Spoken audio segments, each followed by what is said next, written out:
In the tranquil village of Zulora, nestled between lush hills and vast savannas, the sound of chirping birds and the rustle of trees seemed to hold a secret. It was here, in the heart of this peaceful place, that a young girl named Zuri was found. The morning sun had barely touched the earth when the wind carried a faint cry through the air. At first, it seemed no different from the common sounds of the wild, but there was something different in this cry. It was desperate, raw, and filled with an emotion that could not be ignored. Zuri, a healer with a gift of compassion beyond measure, had been out in the woods collecting herbs when the sound reached her ears. Her intuition kicked in, leading her toward the source. As she approached the village outskirts, the cry grew louder. Without hesitation, Zuri followed the sound, her heart racing with a strange premonition. What could this be? A child in need? But who would leave a child in such a vulnerable place?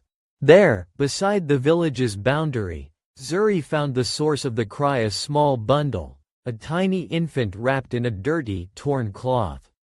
The child's cries pierced the morning stillness, and Zuri's heart swelled with an overwhelming sense of urgency.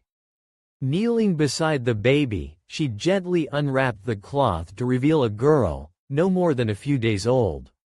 Her eyes, though clouded with tears, held an ancient wisdom that sent a shiver through Zuri's spine. There was something far more significant about this child than Zuri could understand in that moment. The villagers had always known Zuri for her nurturing nature. They came to her for healing, for guidance, and for warmth.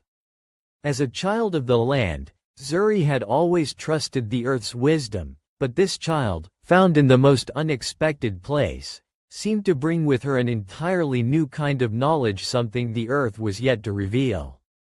After wrapping the baby in her shawl, Zuri carried the child back to her home, her mind racing with questions she could not answer. She had found the child, and now she had to protect her. But why had this baby been left to cry in the open? And who could have done such a thing? The days that followed were filled with uncertainty. Zuri named the child Amani, meaning faith, in the local tongue, as she felt a deep connection to this innocent soul. Amani's presence seemed to spark changes in Zulora. The crops grew in abundance, the sick began recovering with strange speed, and animals, once wary of humans, followed Amani wherever she went. It was as if the land itself had come alive in response to the child's presence. But not everyone in Zulora was content with these developments. Whispers began circulating throughout the village. Some claimed that Amani was a blessing from the spirits, a gift that would bring prosperity and joy. Others feared that she was a curse, a harbinger of something dark and unknown. The tension between the believers and the doubters began to grow, and Zuri knew that she had to seek answers before fear tore the village apart. One evening, when the shadows lengthened and the village was still, Zuri decided to leave Zulora behind and embark on a journey to seek the truth.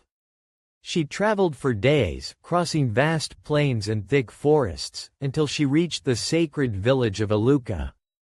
It was here, among the oldest elders and the most ancient of healers, that the most revered mystic in the land lived, Khalid, a man who was said to commune with the gods themselves. Khalid was known for his knowledge of the ancient prophecies and his ability to read the unseen. When Zuri spoke of Amani and the strange occurrences in Zulora, Khalid's eyes darkened, and he nodded slowly, as if he had been expecting her. This child, Zuri, Khalid began, his voice low and heavy with an ancient wisdom, is part of an old prophecy. She carries the legacy of the Akira clan, powerful, untamed, and sacred. Her lineage was destroyed by the Zabu clan, a rival faction that sought to steal their knowledge and power.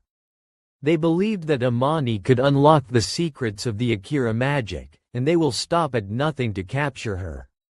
Zuri's heart sank. She had feared that Amani's arrival was not by chance. But Khalid's words filled her with an urgency she had not felt before. The Zabu clan had to be stopped. The dark forces that sought to control Amani's power had to be thwarted. You must protect her, Zuri, Khalid continued, his eyes piercing her soul. For Amani is not just a girl. She is a beacon, a vessel of power that can either bring harmony or destruction. But the key to unlocking her true potential lies in her heart. Only through love, sacrifice, and unity can she learn to control the magic she carries. When Zuri returned to Zulora, the village was on the brink of war. The Zabu clan had discovered Amani's existence and were preparing to attack. They were ruthless, their numbers growing with every passing day. The villagers were afraid, unsure of how to face such an enemy. But Zuri knew that she could not fight with violence alone. She had to teach Amani to control her power, to understand the depths of her abilities, and to use them for good. Days passed in a blur of preparation.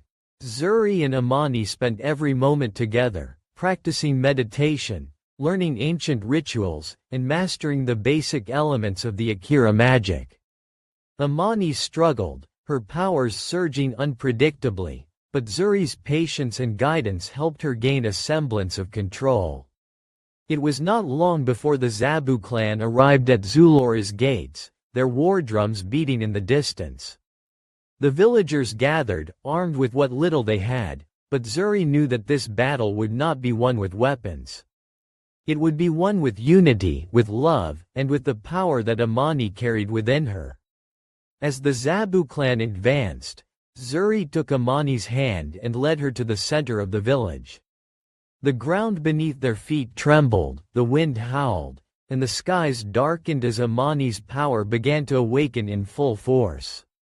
She raised her hands to the heavens, and a brilliant light surged from her, pushing back the darkness and enveloping the village in its warmth.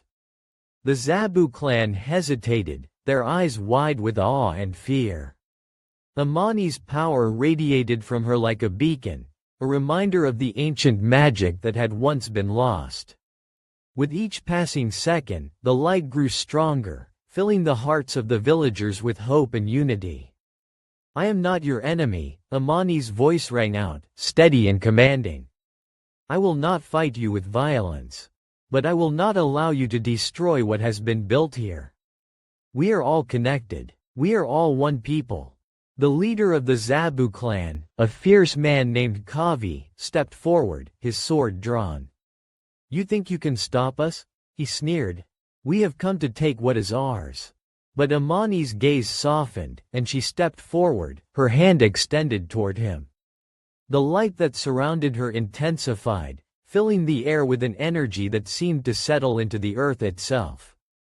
Kavi's sword fell from his hand, and the tension in the air began to dissolve. The villagers watched, astonished, as Kavi's hardened expression melted into something softer, more understanding. "We have fought for too long," Kavi said, his voice now filled with a new sense of clarity. "It is time to end this." Amani's power did not destroy the Zabu clan. It did not wreak havoc. Instead, it united them. The conflict that had lasted for generations began to dissolve as both clans' once bitter enemies began to understand one another.